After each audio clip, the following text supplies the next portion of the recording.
Saudaraku yang dirahmati Allah Subhanahu wa Ta'ala, tahukah Anda, ada satu amalan ringan yang dikerjakan setelah sholat subuh yang insya Allah bisa menjadi sebab terbukanya pintu rezeki, hutang yang menumpuk dapat dilunasi, dan doa-doa Anda dikabulkan dengan cepat. Kita semua tahu, dalam kehidupan sehari-hari, ada kalanya kita diuji dengan kesulitan ekonomi. Ada yang bekerja siang dan malam, namun rezeki terasa sempit. Ada yang terhimpit hutang, sudah berusaha membayar, tapi belum lunas. Ada pula yang sudah berdoa cukup lama, namun seakan belum ada jawaban.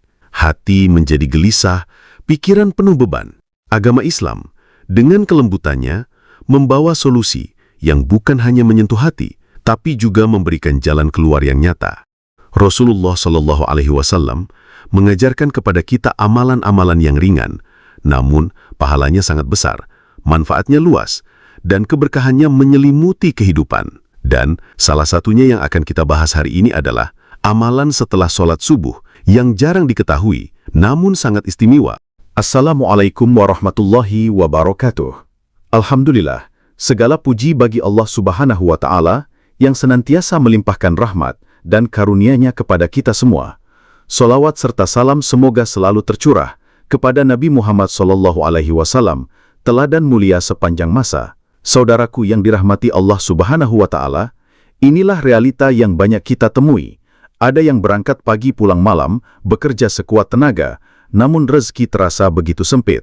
Ada yang mencoba usaha, berganti pekerjaan, bahkan mencari rezeki tambahan, namun tetap saja penghasilan tidak mencukupi. Hutang yang ada justru semakin bertambah, sementara kebutuhan hidup terus berjalan. Bahkan, ada yang sudah memanjatkan doa bertahun-tahun dengan penuh harap, namun jawabannya belum juga datang. Hati pun mulai bertanya-tanya, kapan pertolongan Allah akan datang? Dan disinilah kita perlu memahami bahwa rezeki bukan hanya tentang banyaknya harta. Rezeki sejati adalah keberkahan yang membuat sedikit rasa cukup, hati yang tenang, keluarga rukun, dan yang terpenting, hidup selalu dalam ridho Allah Subhanahu wa Ta'ala. Allah sudah memberikan jaminan yang jelas dalam Al-Quran, tepatnya di surah At-Tolak ayat 2-3. Barang siapa bertakwa kepada Allah, niscaya Dia akan memberikan jalan keluar baginya dan memberinya rezeki dari arah yang tidak ia sangka-sangka. Dan barang siapa bertawakal kepada Allah, niscaya Allah akan mencukupkan keperluannya. Ayat ini adalah pondasi keyakinan kita bahwa jalan keluar dan rezeki yang luas akan datang dari Allah selama kita kembali kepadanya dengan takwa dan tawakal. Tinggal kita, maukah mengambil langkah-langkah yang mendekatkan diri kepadanya agar pintu rezeki itu terbuka? Maka dari itu, saudaraku yang dirahmati Allah, janji Allah tentang rezeki ini harus kita sambut dengan dua sayap, doa dan ikhtiar. Doa adalah ikhtiar batin, menghubungkan hati kita dengan Allah, memohon langsung kepada Yang Maha Memberi. Tapi ingat, doa yang baik harus berjalan beriringan dengan usaha lahir yang nyata. Rasulullah SAW mengingatkan kita, dalam hadis yang diriwayatkan oleh At-Tirmidzi dari Anas bin Malik, ikatlah dulu untamu terlebih dahulu, lalu bertawakal kepada Allah. Artinya, kita diperintahkan untuk melakukan usaha nyata sebelum menyerahkan hasilnya kepada Allah Subhanahu wa Ta'ala. Jika kita ingin hutang lunas, rezeki lancar, dan doa cepat terkabul, maka selain berdoa, kita pun harus bekerja dengan cara yang halal, mengatur keuangan dengan bijak, melunasi hutang sedikit demi sedikit, memperbanyak sedekah, serta menjauh dari riba yang dapat menutup pintu keberkahan.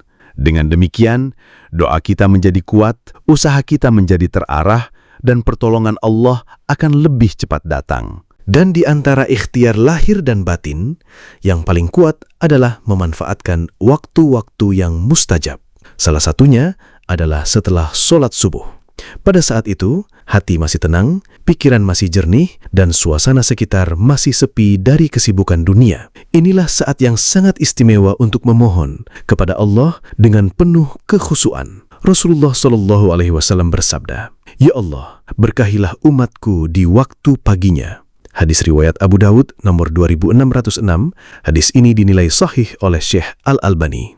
Itu berarti pagi bukan hanya waktu awal untuk memulai aktivitas, tetapi juga saat turunnya keberkahan. Maka, jika kita ingin hutang cepat lunas, rezeki lapang, dan doa terkabul, jangan lewatkan momen setelah subuh ini untuk bermunajat dengan penuh keyakinan. Maka ketika kita telah memahami betapa mulianya waktu pagi setelah subuh, inilah saatnya kita memanfaatkannya dengan amalan yang diajarkan oleh Rasulullah SAW. Saya sarankan, sebelum kita mulai, siapkan dulu alat tulis Anda. Tuliskan amalan ini dengan rapi. Dan jangan lupa, sempatkan menulis solawat kepada Nabi Muhammad SAW di kolom komentar. Insya Allah, solawat yang Anda tulis akan menjadi sebab mendapatkan syafaat beliau di yaumil akhir. Sekarang, mari kita perhatikan tata cara dan urutannya. Yang pertama, setelah salam sholat subuh, jangan pindah posisi duduk. Tetaplah duduk di tempat sholat Anda dan menghadap ke arah kiblat. Hadirkan hati yang khusyuk. Kedua, bacalah istighfar sebanyak 33 kali. Ucapkan Astaghfirullahalazim. Karena istighfar adalah pintu ampunan, pembuka rezeki, dan penghapus kesulitan. Sebagaimana dalam Al-Quran, surat Nuh ayat 10-12, Allah berjanji akan menurunkan hujan yang lebat, memperbanyak harta serta anak-anakmu, dan mengadakan kebun-kebun bagi mereka yang banyak beristighfar, memohon ampunan. Ketiga, bacalah solawat untuk Nabi Muhammad SAW sebanyak 33 kali. Ucapkan, Allahumma sholli ala Muhammad wa ala ali Muhammad.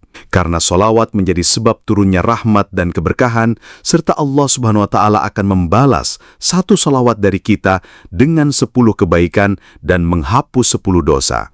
Dan Rasulullah SAW bersabda bahwa orang yang paling dekat dengannya di hari kiamat adalah yang paling banyak bersolawat.